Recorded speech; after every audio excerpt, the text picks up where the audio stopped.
عزیزان محترم، ایک بہت بڑا سوال، بہت بڑا اعتراض اٹھ رہا ہے،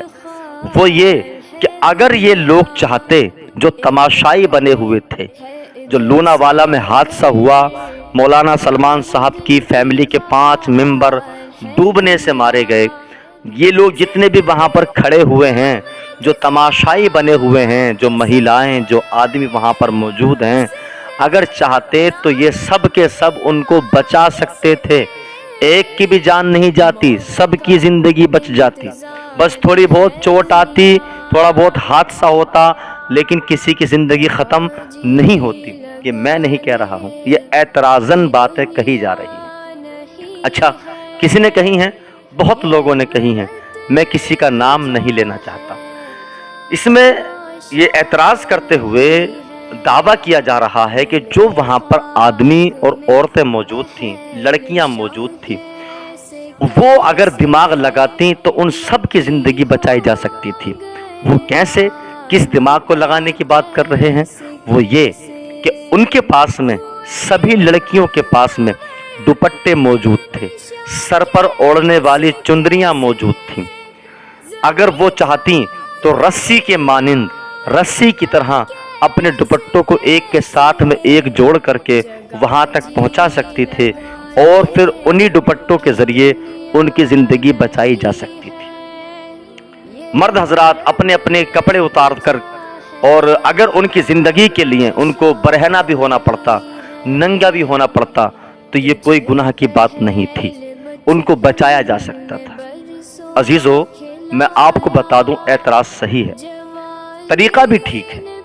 بات بالکل صحیح ہے، بات کسی نے غلط نہیں کی ہے، بات صحیح کی ہے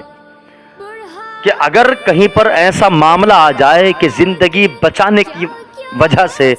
ہمیں، کسی کی زندگی بچانے کے لیے ہمیں اپنا تن من دھن قربان کرنا پڑے، حتیٰ کہ ہمیں ننگا ہونا پڑے، برہنہ ہونا پڑے، خود کو تکلیف میں ڈالنا پڑے، تو یہ ایک انسانیت کا تقاضا ہے کہ ہم خود کو پریشانی میں ڈال کر کسی کی زندگی بچا سکتے ہیں۔ بالکل صحیح بات ہے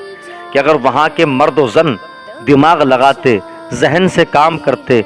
اور اپنے دماغ کا صحیح استعمال کرتے ہوئے اپنے کپڑوں کو ایک لمبی رسی کی طرح آپس میں جوڑ دیتے اور وہاں تک پہنچا دیتے، تو شاید وہ دریا سے باہر آ جاتے۔ یہ اعتراض ہے،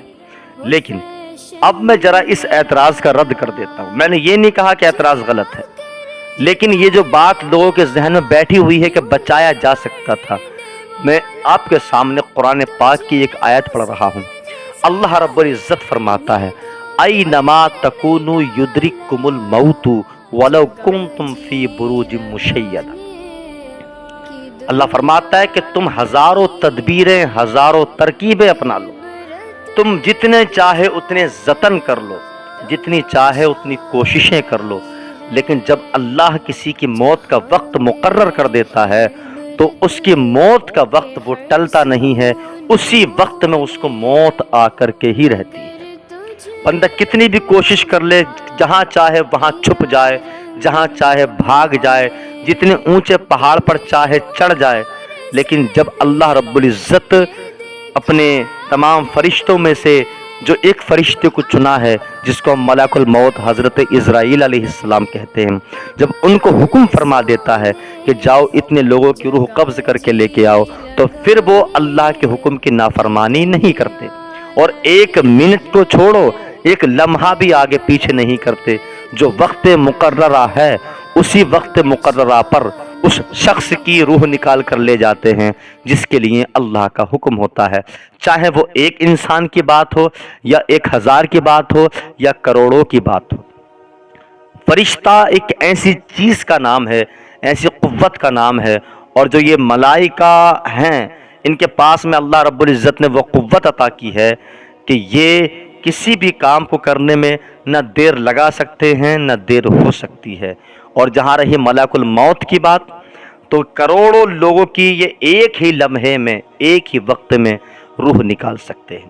جی ہاں، تو اب دوسری آیت میں پڑھتا ہوں، 27ویں پارے میں اللہ فرماتا ہے، کل من علیہا فان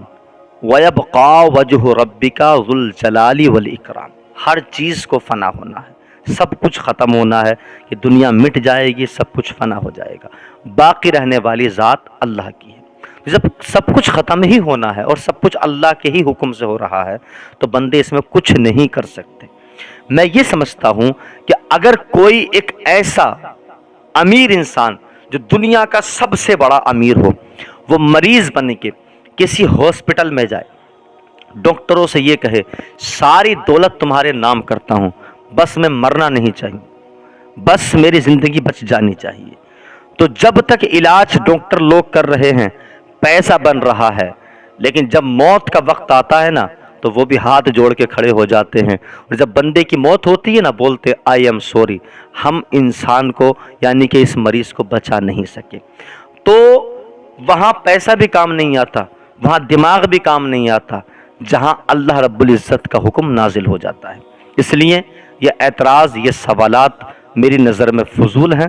اللہ رب العزت نے ان کی موت اسی طریقے سے لکھی تھی، اسی انداز سے لکھی تھی، اسی وقت لکھی تھی اور اسی حادثے کے ساتھ میں لکھی تھی، گویا وہ ان کو مل چکی ہے۔ بس یہی دعا کریں کہ اللہ رب العزت ان سب کی مغفرت فرمائے، مولانا سلمان صاحب کو اور ان کے جو بھی گھر کے افراد ہیں، ان کے اہل خانہ یا ان کے عزیز و احباب، سب کو صبر عطا فرمائے، اور جتنے بھی لوگ اس حادثے کا شکار ہوئے ہیں اللہ رب العزت ان سب کو جنت کا حقدار بنائے، اور ہماری قوم مسلم کو اپنی حفاظت کرنے کی توفیق عطا فرمائے۔ وآخر دعوانا ان الحمدللہ رب العالمین۔